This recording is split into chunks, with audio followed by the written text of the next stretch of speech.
వారి హృదయంలో పైకి ముఖంలో సంతోషం కనబడుతుంది, పైకి బాగా కనబడుతున్నారు, కానీ వారి శరీరంలో బలహీనత ఉంది. ఒకటి. ఇంకో సహోదరు అనుకుంటుంది తన మనసులో, తన హృదయంలో, తన యొక్క ఆలోచనల తలంపులో, నా జీవితం ఏంటి ఇలా అయిపోయింది, నా బ్రతికేంటి ఇలా అయిపోయింది, నేను ఇంతేనా, నేను ఇంత ఇలానే నేను ఉండాలా, నా పరిస్థితి మారదా, నా జీవితం మారదా, నేను ఇలానే ఉండిపోవాలా, ఎందుకు నా పరిస్థితికి ఇలా ఉండిపోయింది అనేటువంటి దిగులుతో, బాధతో నిద్రలేని రాత్రులు గడుపుతావు.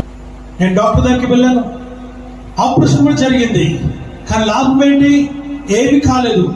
ఇంకా వేదన పడుతూనే ఉన్నాను, ఇంకా కష్టపడుతూనే ఉన్నాను, ఇంకా శ్రమ పడుతూనే ఉన్నాను. ఈరోజు నేను దేవుని దగ్గరికి మరొకసారి నూతనముగా వద్దాం, మరలా కృతగా వద్దాం దేవుని దగ్గరికి. He is your God, he is your saviour, he is your protector, he is your provider, he is your healer, he is your guider, he is the God who never fails in your life.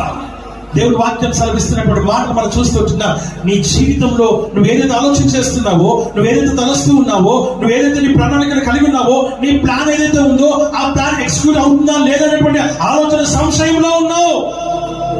నీ సంశయము దేవుడు చూస్తూ ఉన్నాడు, నీ సంశయంలో దేవుడు నువ్వు చూస్తూ ఉన్నాడు. నువ్వు డౌట్ లో ఉన్నావు, దేవుడు కార్యం చేస్తాడు. కనుక వెళ్ళి జరగకపోతే ఏంటి, ఏమీ జరగదు. దేవుడి పక్షాన ఉన్నారన్న సంగతిని జ్ఞాపకం చేస్తాం.